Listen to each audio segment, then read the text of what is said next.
Tell me, has this ever happened to you? You share your most cherished dream, a grand plan that makes your heart beat faster, with someone. And suddenly, something shifts. The spark dims, the energy drains away, and the dream itself no longer seems as vivid or attainable. Or you talk about a problem you're facing, and instead of feeling relief, you feel even more drained. If these feelings are familiar, then you intuitively understand what sages and philosophers have spoken of for centuries. Not everything in our hearts and minds is meant for other ears. Today, we're not talking about becoming secretive or distrustful paranoids. No, we're talking about wisdom, about protecting your inner world, your energy, and your future. That is why the topic of our deep conversation today is things you should never tell anyone, 7 golden rules. First, and perhaps most important, keep your big goals to yourself until they begin to materialize. Imagine your goal is a tiny seed. To sprout, it needs silence, warmth, and the darkness of the earth. If you dig it up too early and start showing it to everyone, it will simply perish under the rays of others' attention. Any great goal is vulnerable at the start, like a newborn, and needs careful protection, not outside evaluation. When you talk about your plans, your brain gets a dose of dopamine, the pleasure hormone, from the social approval. Your brain perceives this as if you've already achieved the goal, and your internal motivation, the very fire that was supposed to drive you to action, begins to fade. You've essentially talked away your energy.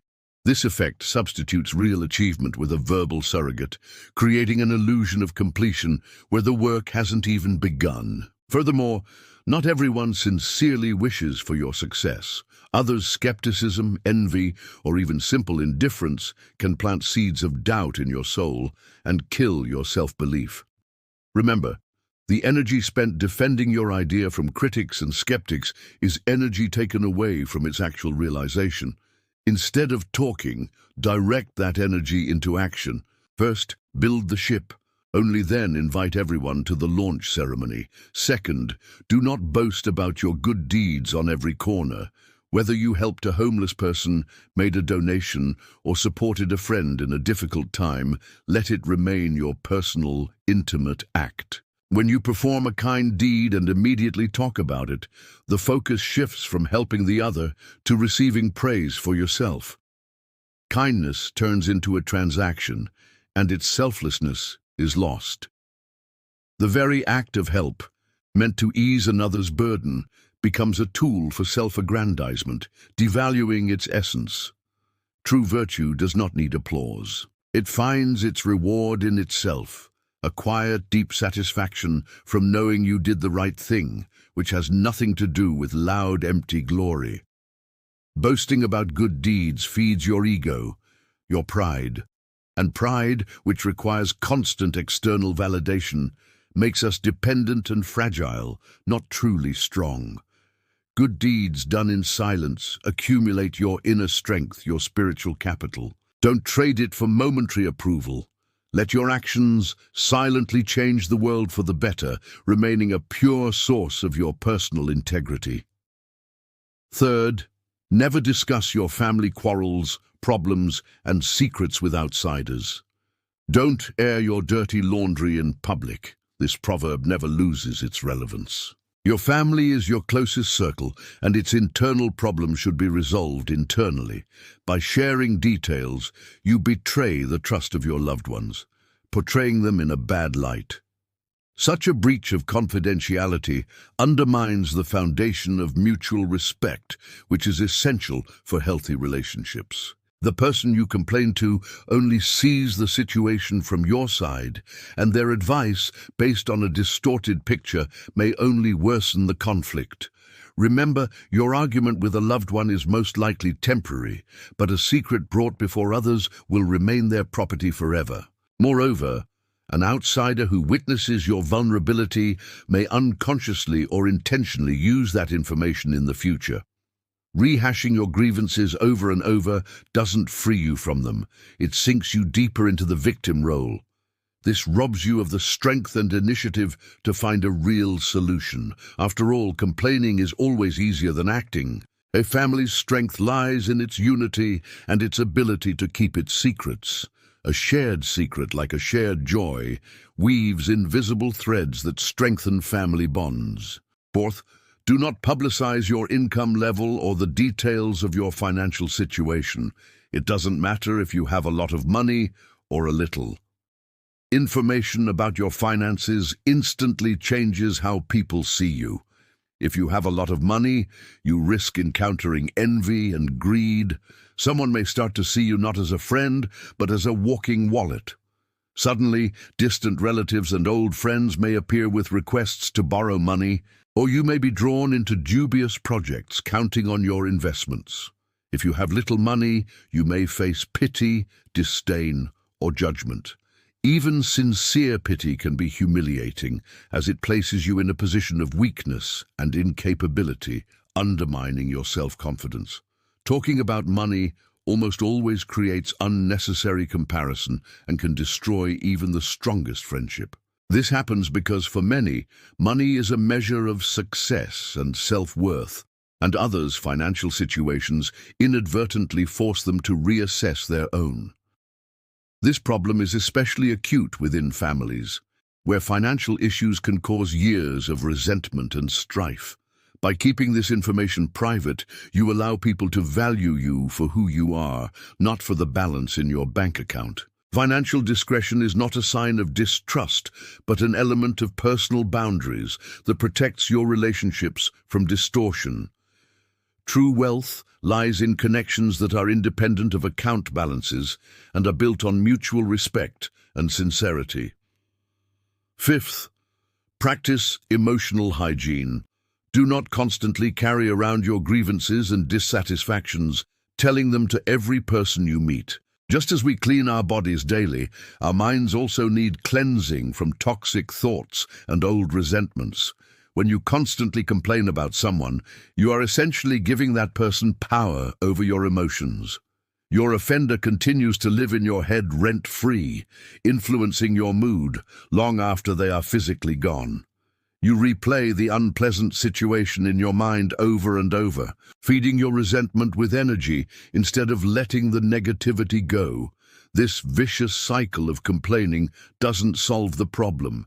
It etches it deeper into your consciousness, making the grievance part of your identity. To forgive does not mean to justify the person. It means to free yourself from the burden of the past. There is a vast difference between constructively seeking advice and endlessly retelling the same story. Constant complaints exhaust the patience of those around you and turn relationships from a mutual exchange into a one-sided dump of negativity. Don't turn your friends and colleagues into trash cans for your negative emotions. Direct that energy, not into retelling the past, but into creating a new, happier present, free from old scores. Sixth, do not tell everyone about your spiritual quests, practices, and insights. Whether it's prayer, meditation, or deep personal revelations, this is an extremely intimate experience. It can be compared to a tiny, newly lit candle flame that any careless breath can extinguish. Trying to put it into words for an unprepared listener risks cheapening and oversimplifying it.